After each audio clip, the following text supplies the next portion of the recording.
Avant qu'il ne soit trop tard, écoutez ceci. Derrière la façade ordinaire d'un immeuble parisien, une vérité attend d'être tirée des archives, et ce que l'on découvrira risque de changer notre lecture de l'histoire. Ce soir, tout peut changer. Ce que je vais vous exposer à la fin de cette enquête n'est pas une simple supposition. C'est la clé qui explique pourquoi on parle d'un docteur qui a avoué 63 meurtres et que, pourtant officiellement, on n'en a compté que 27. La contradiction hante les rapports. Elle ronge la mémoire des familles. Elle pèse sur la ville comme un secret trop lourd pour être prononcé à voix haute. Et c'est à ce moment-là que tout a basculé. Un râle d'archives brisées, un nom gratté puis réécrit, une porte scellée qui apparaît sur aucun plan officiel. Ces éléments sont la première encre de notre enquête. Restez avec moi. La route est longue et la vérité, si elle existe dans son entièreté, est fracturée en 1000 lambeaux. Mais ce soir, nous allons reconstituer les couches, une à une. Vous entendrez des témoins, vous lirez des extraits de dossiers, vous sentirez la pression monter, et à la fin, vous serez confronté à la question que personne a jamais vraiment osé poser.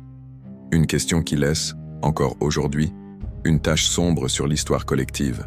Ne détournez pas le regard. Ce récit commence par une porte ordinaire, une sonnette, une peinture fraîche, et se termine par une révélation qui n'appartient à personne, et à tous. Investigation. Le printemps de 1944 offre une atmosphère étrange à Paris, où la ville saigne la guerre sur ses trottoirs mais conserve une coquetterie qui masque les plaies. Rue Le Sueur. L'immeuble au numéro discret appartient à une classe ordinaire. Ouvriers, petits commerçants, employés. Dans l'un des appartements vit un médecin dont le nom plus tard fera frissonner les journaux. Marcel Petiot.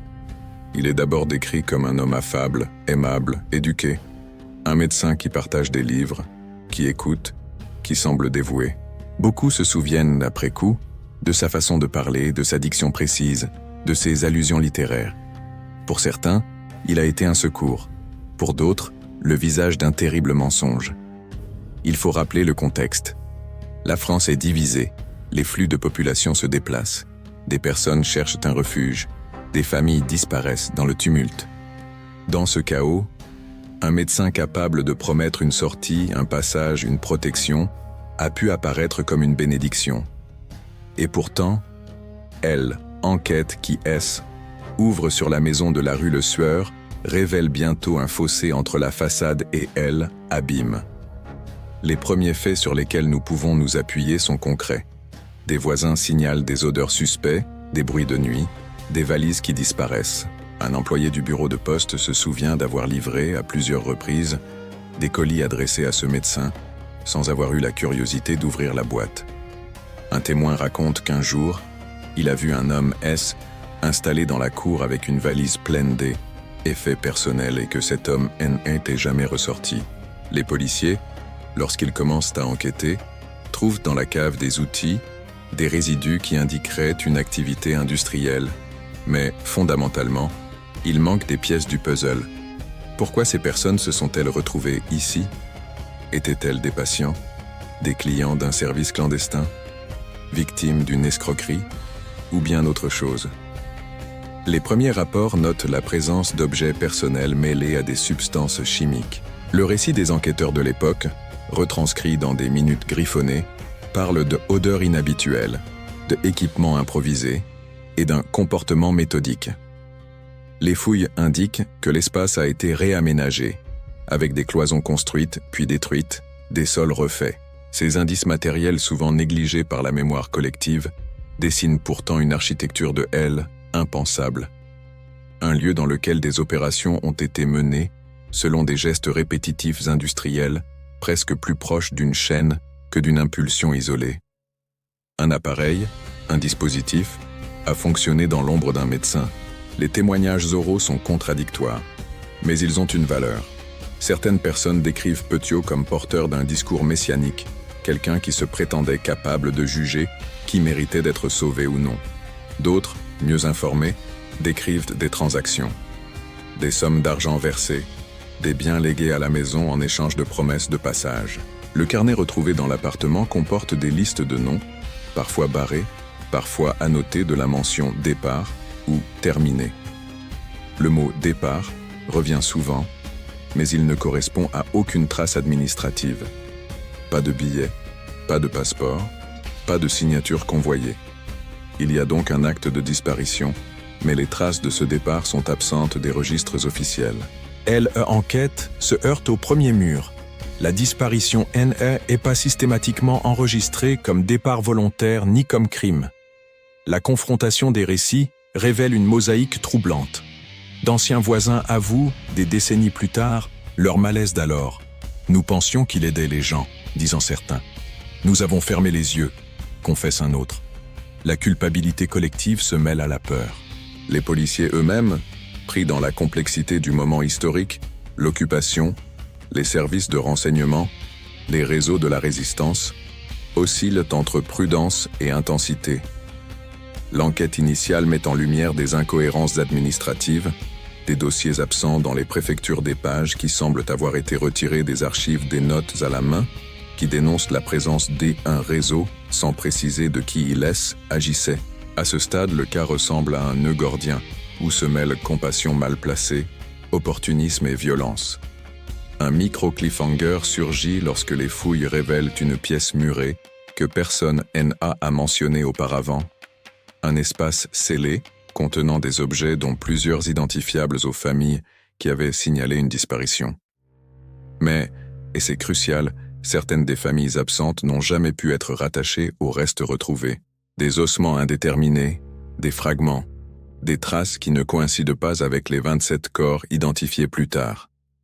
Ce hiatus inaugure la grande interrogation. Si des restes ne correspondent pas aux victimes comptabilisées, alors il y a eu très probablement d'autres personnes, d'autres vies, anéanties dont les traces ont été rendues invisibles par l'histoire officielle. Et si l'on creuse plus loin, on découvre des indices d'une manipulation systématique des archives, noms effacés, rubans audio coupés, pages arrachées. La première phase des investigations se clôt sur un sentiment très net. On a commencé à ouvrir une porte, mais derrière elle se trouve un couloir que l'on n'osait pas parcourir. Conspiration. Lorsque l'on s'engage plus avant dans les archives et les témoignages, la linéarité de l'histoire se disloque. Ce qui paraissait être L, œuvre D, un homme devient progressivement L, indice D, une opération plus vaste et coordonnée. On découvre des documents qui n'ont jamais figuré au procès public, des lettres anonymes adressées à la préfecture et à des journalistes, des rapports internes marqués confidentiels, puis disparus. Les pièces récupérées dans les cartons privés des anciens policiers révèlent des annotations marginales.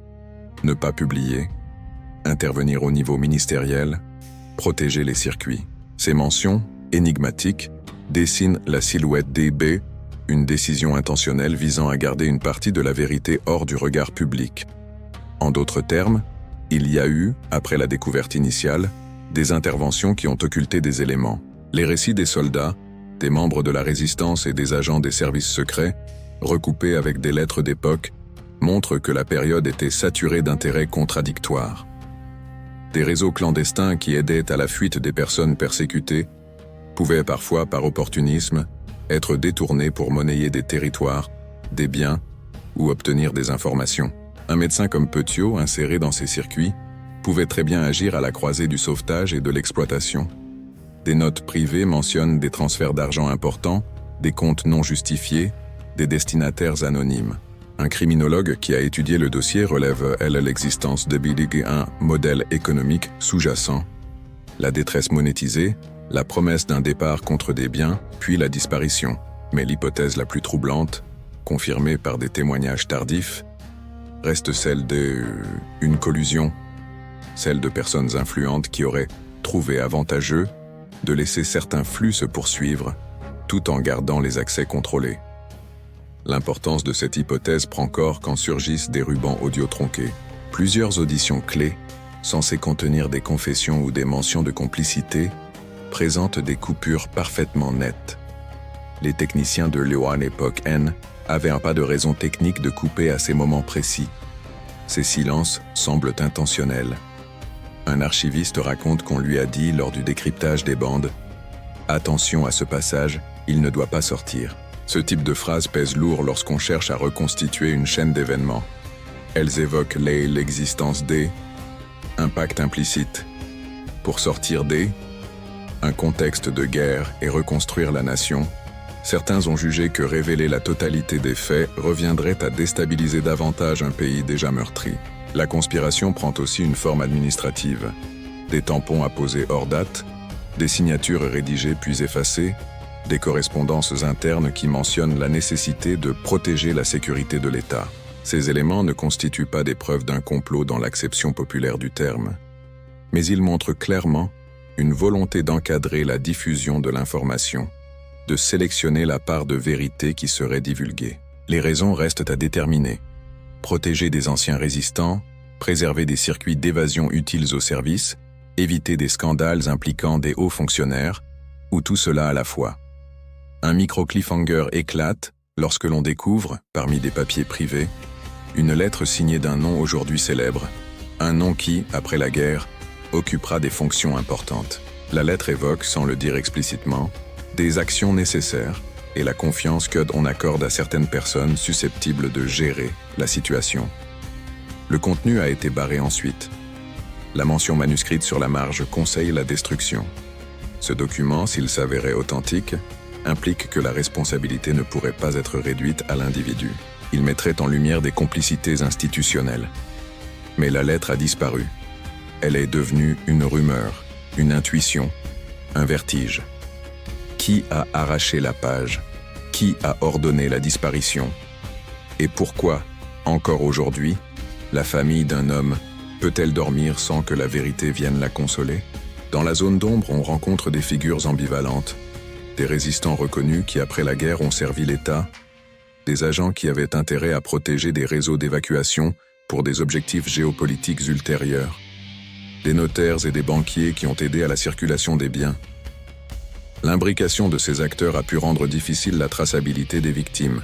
Si certains corps ont été déplacés, si des traces ont été effacées, si des registres ont été modifiés, alors la question du nombre réel de victimes ne dépend plus seulement d'un coupable, mais d'un système tacitement accepté.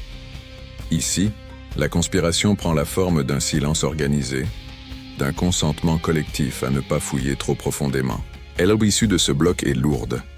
La conspiration dont témoignent les documents et les audios tronqués n'est pas une simple hypothèse de roman policier, c'est une réalité documentaire et matérielle.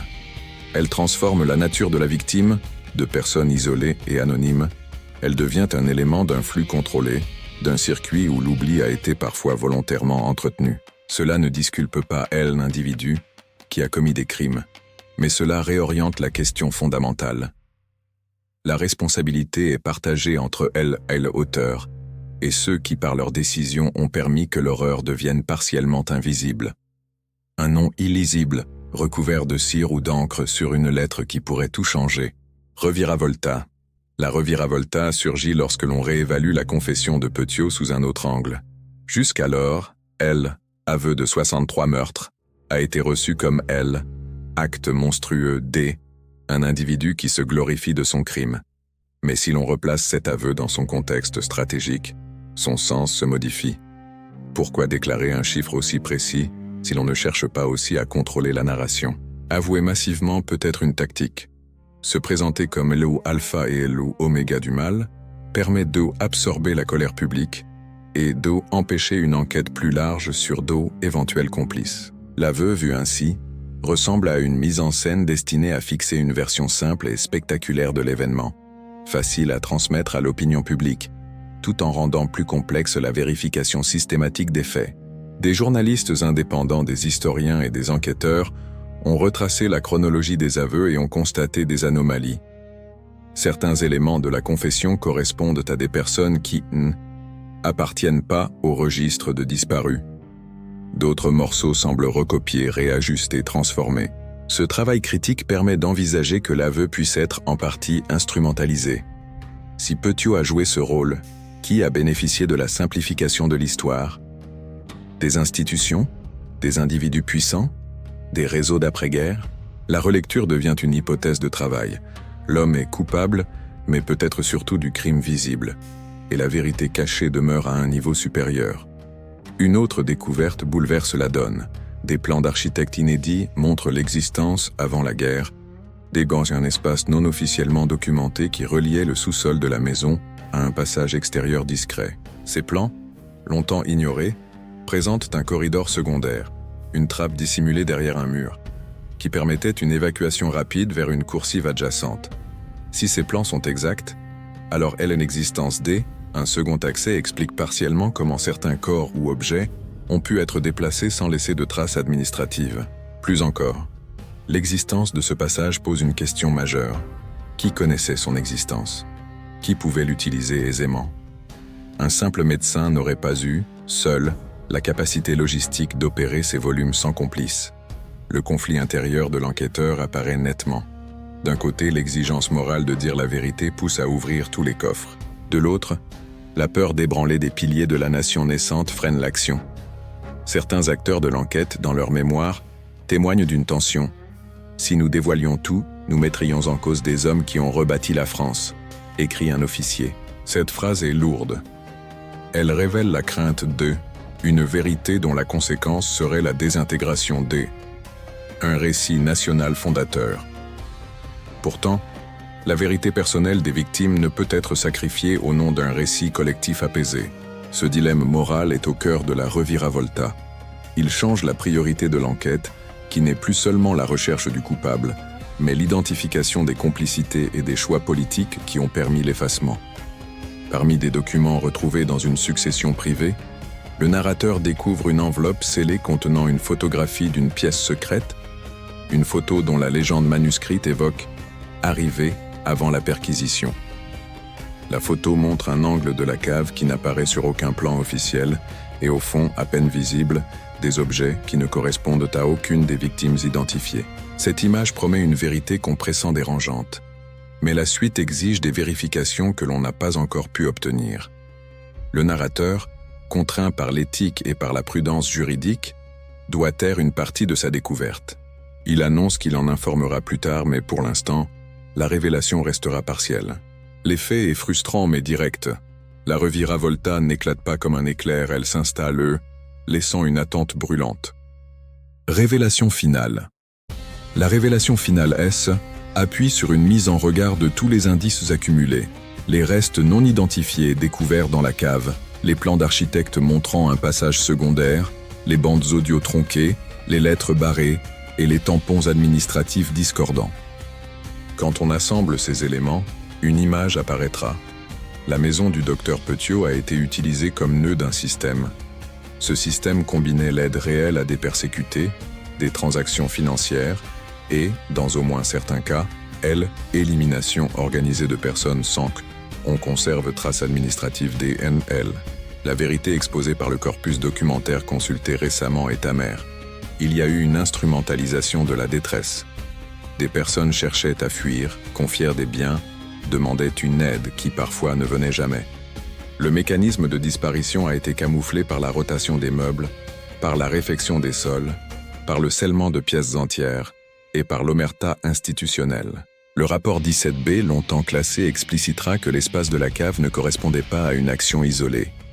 Il parlait des installations non répertoriées et mentionnait des interventions postérieures à événement initial, laissant entendre que des opérations de nettoyage et de transfert avaient eu lieu.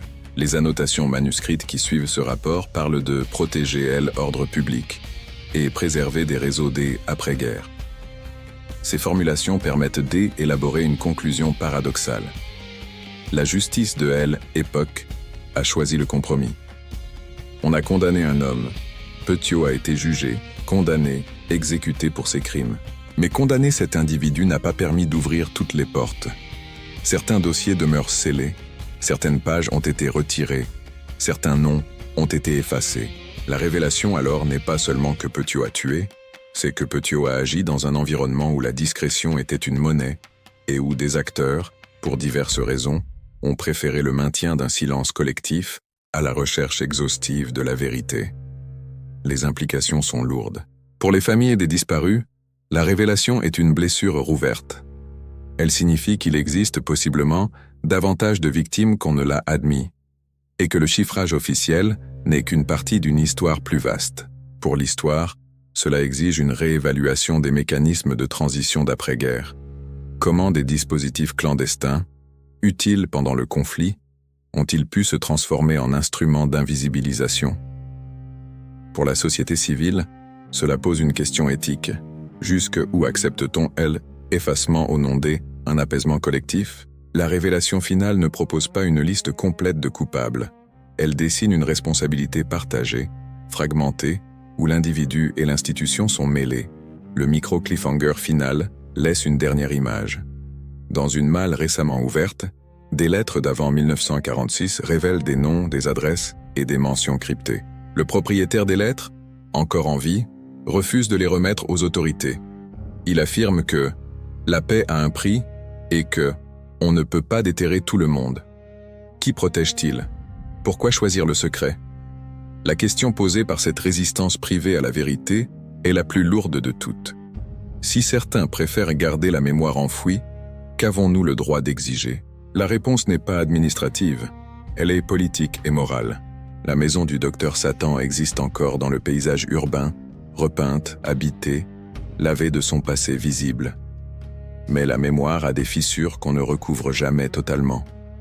Elle, enquête que vous venez de entendre, est une tentative de rassembler des fragments disparates et de donner à ces fragments une cohérence suffisante pour questionner la version officielle.